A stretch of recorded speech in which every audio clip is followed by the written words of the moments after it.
Oh, another day, another couple spring training notes. I thought this was so cool. So I can't remember what's the kid's name. Damn, I wish I had the kid's name. But this kid that pitches for the Guardians, this clip is going really viral. Schulke from the set, submarine style right-hander caught the. He goes submarine pitch one, and then I think pitch two goes over the top.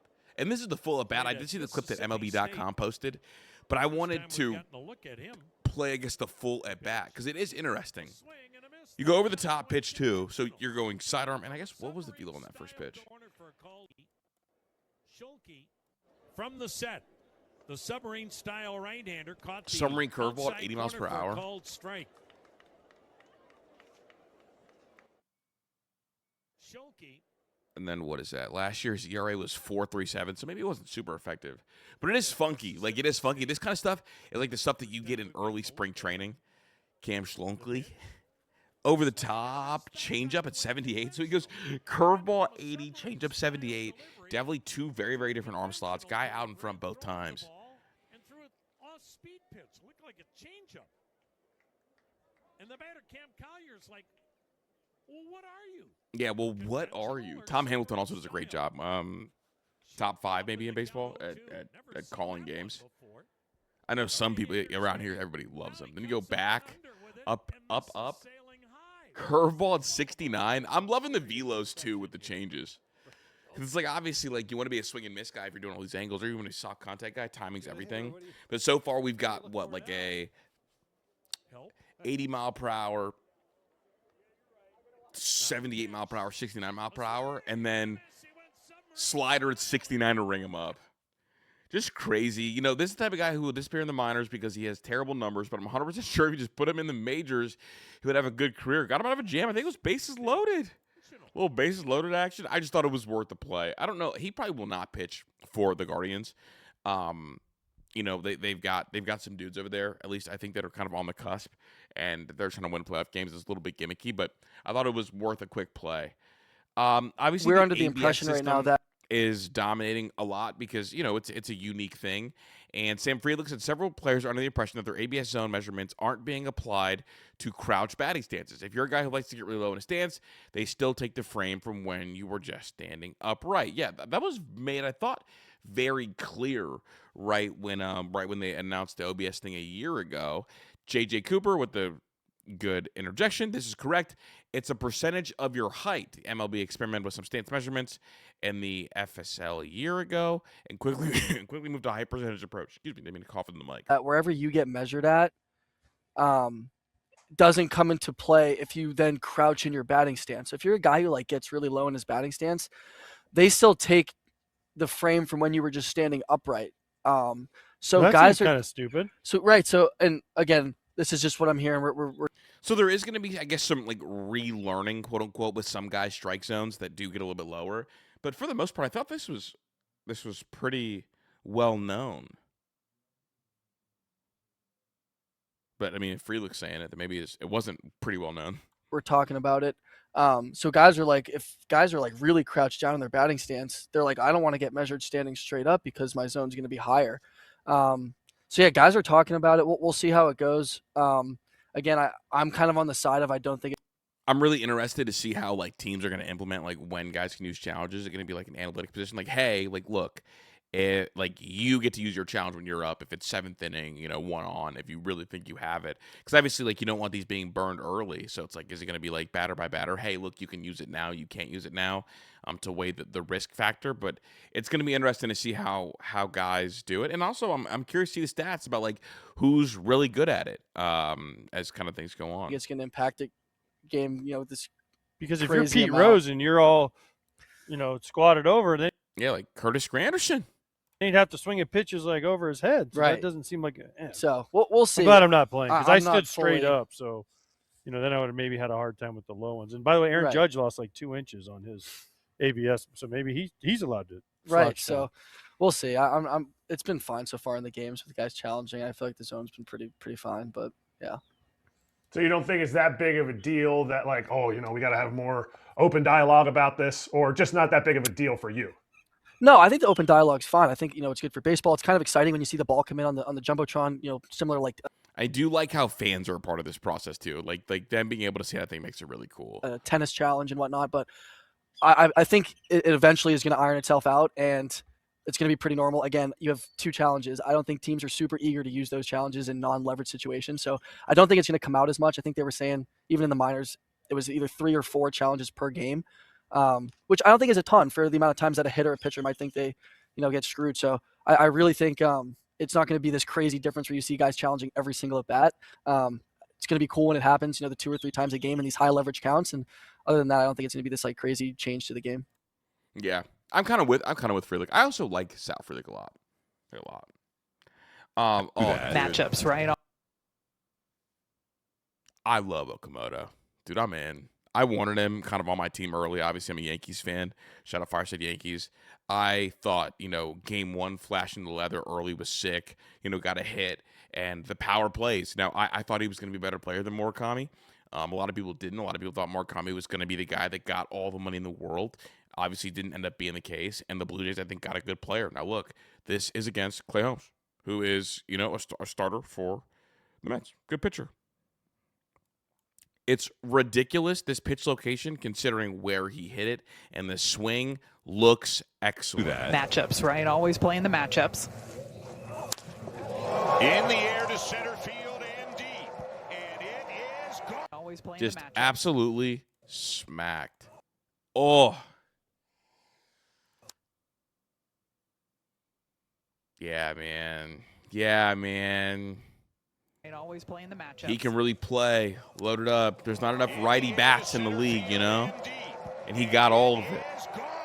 431? 431 is absurd. And it looked like easy pop, man. Matchups, right? Always Like playing easy the pop. matchups. Now, they're saying the wind was blowing out. But again, really impressive. Dead center against starting pitcher.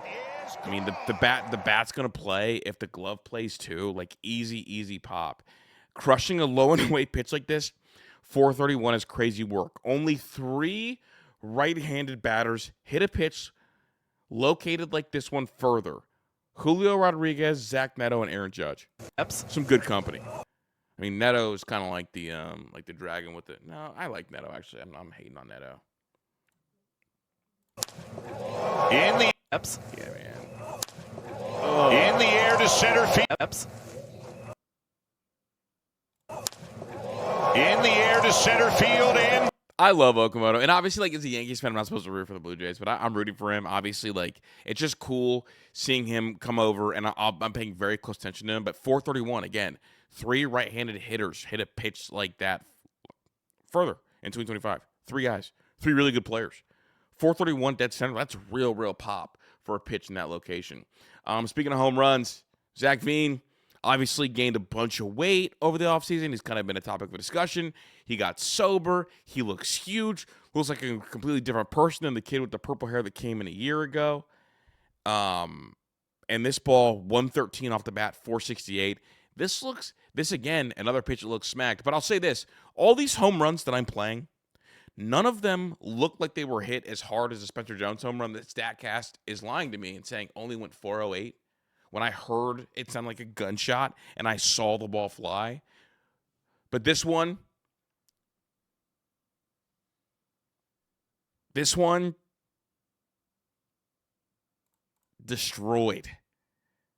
468. He tattooed that ball. I'm excited for him this year.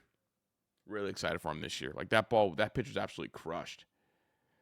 People always joke about this kid's going to have, like, all the drug tests in the world, because 43 pounds in one offseason, he looks like a completely different person. Now, it's not muscle. I think that's the thing that people are confused by. You did not put on 43 pounds of muscle in one offseason. Like, it doesn't. That's not real. I think that's a fun thing. But definitely rooting for Zach Veen. Crazy offseason. 113 off the bat, 468. Yes, and this is going to get a lot of discourse. Ronald Acuna Jr., one of the game. Honestly, maybe the game's most exciting player when you like consider the whole package.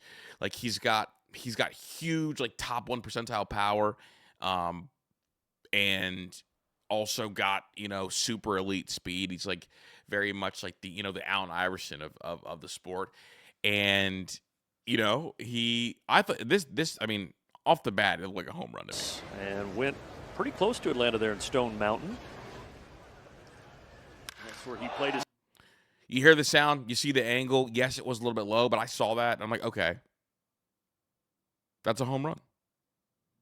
Immediately, I hear the sound. And went pretty close to Atlanta there in Stone Mountain. That's where he played Bang. his high school And ball as Acuna cranks it to left. He clearly thinks that's a home run. Off the wall, long single. People mad at him in the comments. But this is someone who blew his ACL, not once but twice. Been a hustle monster. Wants to watch it. That's fine. I'm not worried about Ronald Acuna Jr. legging out doubles. Not worried about him legging out doubles in spring training. Go hit. Go be that. I love Ronald Acuna Jr., but it looks bad optically, obviously, with all the stuff he gets accused of being. He's one of the game's best players, but he's like a villain too. He's like a villain to some people. I did. He tore my knee. Dude, Jeff Kent. I'm gonna do some Giant stuff. Jeff Kent. Maybe call the day. First of all, he's peaking really bad on this radio call. Second of all, Luis Arias, new Giant. Up, he slid. He tore my knee up. He slid and rolled his fat ass past the base, the son of a bitch, and put me out for a little while. I was not happy about that because he was a middle infielder and we were beating him up pretty good. He didn't need to be doing that. So, not that So, stutter. you've thought about it much since then, but Yeah, I did. He tore my knee up. He slid and rolled his fat ass past the base, the son of a bitch. He slid and rolled his fat ass past the base, that son of a bitch.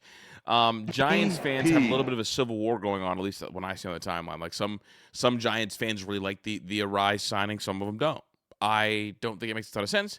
I don't think he has a positional value, even though he was a part of a triple play today, which shout out to triple plays in spring training, even though it was a super, super goofy one. This plate appearance had people, I guess, pretty upset. And, it's funny because he's known as, like, the guy who's going to, like, stand there and be a statue for the first two pitches and then swing at a third one. And you see what you get. And he's got, like, great, contact ability. But here's a called strike now. Looked inside, Luis weird angle, Arias. but strike one. Lifetime batting average. Strike And two. there is a called strike. Two really good pitches. First strikes. Shortens up, swings, grounder. And it was a bad pitch too. And it's like, you almost want him to capitalize on those early pitches. Here's a called. And the discourse around him is definitely gross. This is literally all he does, but all the Arise Glazers love it because at least he doesn't strike out. Yeah, breaking grounds out in a 2-0 count. Okay, spoiler alert, or not spoiler alert, little I guess like biasness from a year ago. I drafted Jung Ho Lee on my fantasy team. It did not go as I would have hoped, but I did it. I did it anyway. And he played center field. Wasn't great in center field. Obviously, they made some additions. Added Harrison Bader, who's going to play center field for them. So Jung Ho Lee is going to move over to right field. He's moving over to right field. And I don't know. I'm mystified by that call. Fly ball along the right field line into foul ground to make the catch. Jung Ho Lee. Sprint. Now he throws home. The runner Great throw. Fast base runner. Got him. He could end up being a really good right fielder, man. He wasn't great in center. 97th percentile arm strength, though, in 2024, and then 91st in 2025. And he looked pretty comfortable there. That's a tough play to make. Drifting that way, getting behind the ball, squaring it up, and kind of gunning him down, I was really impressed with. And I'm hopeful that, because I like Jung Ho Lee a lot, and I hope that this is a good year for him. And, hopefully, obviously, you want the ball tracking to be, a little bit better, but this is a big plus for him. And if their defense in the outfield can be better, okay, we'll take it. We'll take it. But some people still think Jung Ho Lee is more of a fourth outfielder than he is an outfielder. But I still believe. This is the kind of baseball content I absolutely am obsessed with. Obsessed with.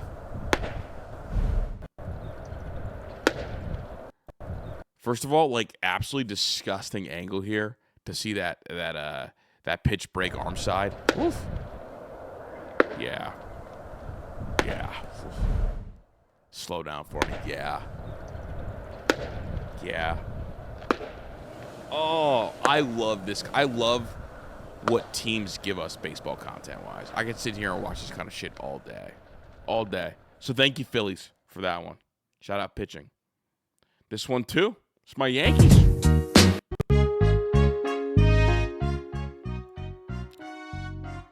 As like an old school camera guy too, I like filming things with unique things, right? Like I like filming things like this. First day of spring training on the BlackBerry, I'm here. Something about like wabi sabi, right? Something about something looking absolutely like shit that I love. It's the memories. It's the nostalgia. I never had a BlackBerry though. Like my phone era was after that. Is that little Lombard? I've seen universities do it with like a DS. I've seen people like take a Ring doorbell camera out there. I love this kind of thing, and also like New York, like camera culture is really cool. And I see a lot of people shoot like Yankee game on like Fujifilm shit, and I like that. I'm going to spring training next week with Sam, and I'm bringing an Olympus camera, and I'm really excited about that. But again, like just someone who enjoys that kind of thing, the simple thing. Are you ready? The first. More baseball content I enjoyed. Justin Verlander is the only remaining active player to be featured in the first ever MLB The Show game. The first guest I thought was crazy. This edition of MLB The Show. This is right up your alley. Came out 20 years ago in 2006. Who's the only remaining active player who was featured? You got this. In MLB The Show 06. He made his MLB debut 2005, won 2006 AL Rookie of the Year.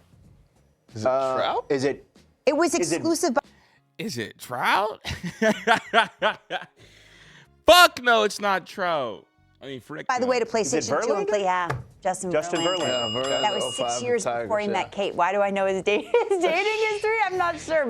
Look at Justin, man. It's crazy how much wider his face got the older he got. I didn't realize that.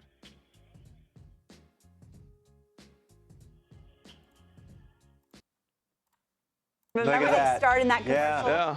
Look at them side by side.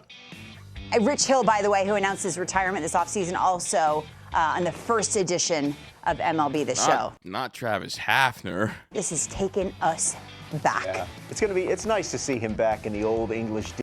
In the old English. Yankees hat on. Shout out Ben Hess. Shortstop and Connor Griffin, and obviously you got to work disgusting. 77.5 with negative 20. 16 inches horizontal break. 19 inches sweep on this one. Just disgusting. Generating whiffs on that sweeper. I think it's like 55% whiff rate on that breaking balls today. But it looked really good. 5Ks. Kind of the forgotten of the three Yankees prospects. Worth a mention. Jet Williams, involved in the Peralta trade this year, was one of the Mets' top prospects. 11-4-9. Home to third on this triple. I'll contend that triples are the most exciting play in baseball. Puts a charge into Gets that it up, one, and a trying to find pull the side alleyway triple in at left that, center too. field. Usually the triples you see go to, like, right field, but, you know, you get a fall right there. It looks like Jet Williams, get on your horse, gets caught up. It is a two-run triple. Fast for Jet Williams. Great name, too. I am a Mets fan that will not overreact to spring training. I'm a Mets fan that will not overreact to spring training. I'm a Mets fan that will not overreact to spring training. Good thing we traded Jet for a starting pitcher. We already have like 8. MLB Pipeline knows emotional instability of Met fans. Our fan base can't handle seeing a single thing like this 6 weeks before the season. Oh, my God.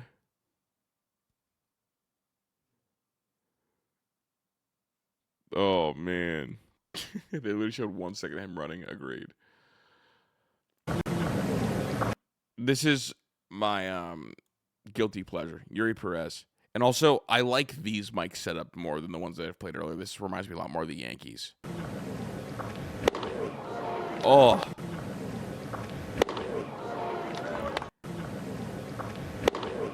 .99, flat-footed, stands no chance, go back home.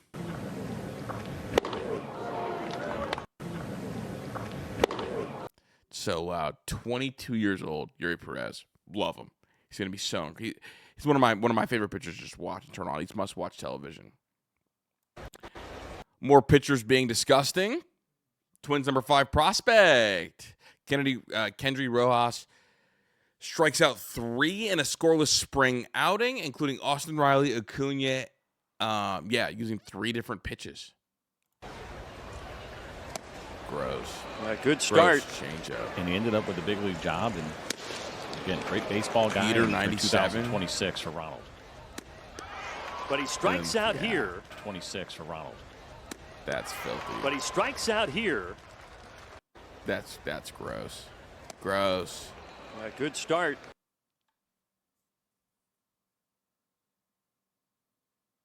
He's got the elbow concerns. That's the big thing with him that we're worried about. And then last thing, I try to close every show with a little bit of college baseball. College baseball's vert inflation makes for some pretty cool pitches. Texas baseball closer Thomas Burns, who is a psycho, one of those like psycho closers, with some heat to close the game. Burns averaged 97 miles per hour with over 23 inches of vert on his heater, over 23 inches of vert on the fastball. Quote from a scout this weekend: "It's insane. He's coming out of the bullpen. Just unreal stuff. Wicked pitch."